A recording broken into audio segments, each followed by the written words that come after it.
Following our withdrawal from the JCPOA, President Trump has asked me to achieve these goals on Iran.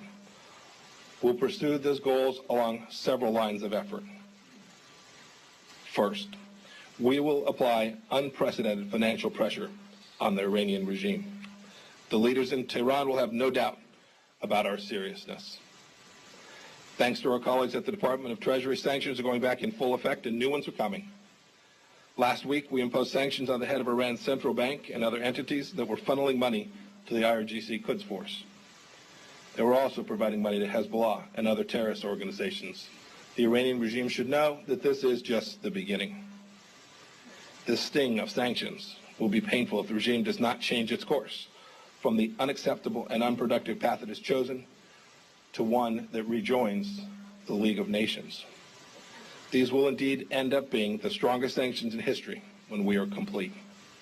Second, I will work closely with the Department of Defense and our regional allies to deter Iranian aggression. We will ensure freedom of navigation on the waters in the region. We will work to prevent and counteract any Iranian malign cyber activity. We will track down Iranian operatives and their Hezbollah proxies operating around the world, and we will crush them. Third, we will also advocate tirelessly for the Iranian people. The regime must improve how it treats its citizens. It must protect the human rights of every Iranian. It must cease wasting Iran's wealth abroad. We ask our international partners to continue to add their voice to ours in condemning Iran's treatment of its own citizens. The protests of the past few months show that the Iranian people are deeply frustrated with their own government's failures. The Iranian economy is struggling as a result of bad Iranian decisions. Workers aren't getting paid. Strikes are a daily occurrence, and the rial is plummeting. Youth unemployment is at a staggering 25%. Government mismanagement of Iran's natural resources has led to severe droughts and other environmental crises as well. Look, these problems are compounded by enormous corruption inside of Iran, and the Iranian people can smell it.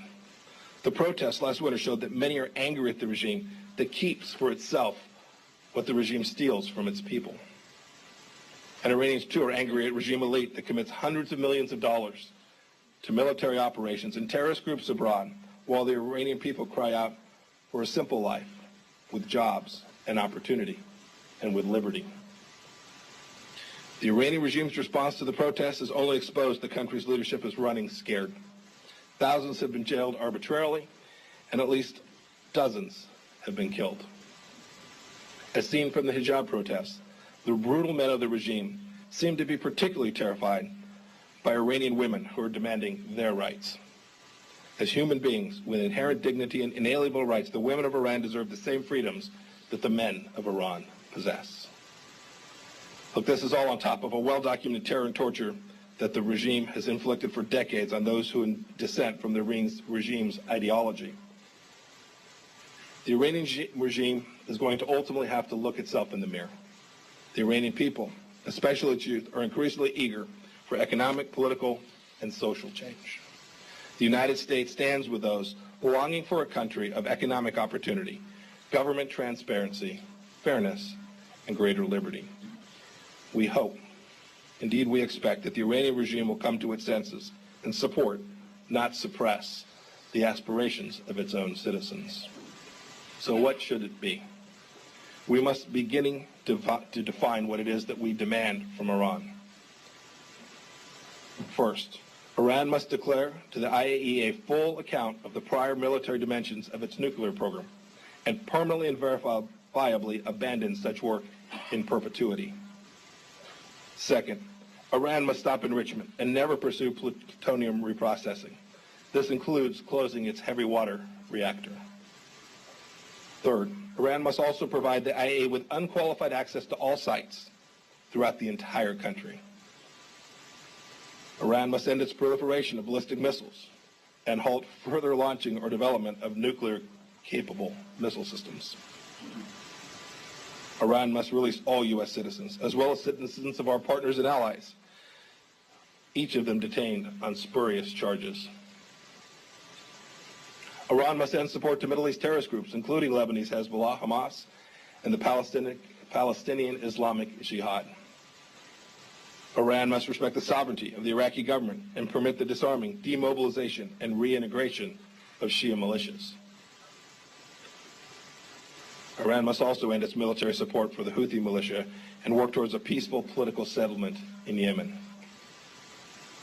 Iran must withdraw all forces under Iranian command throughout the entirety of Syria. Iran, too, must end support for the Taliban and other terrorists in Afghanistan and the region and cease harboring senior al-Qaeda leaders. Iran, too, must end the IRG Quds Force's support for terrorists and militant partners around the world. And two, Iran must end its threatening behavior against its neighbors, many of whom are U.S. allies. This certainly includes its threats to destroy Israel and its firing of missiles into Saudi Arabia and the United Arab Emirates. It also includes threats to international shipping and destructive cyber attacks. You know, that list is pretty long, but if you take a look at it, these are 12 very basic requirements. The length of the list is simply a scope of the malign behavior of Iran. We didn't create the list. They did.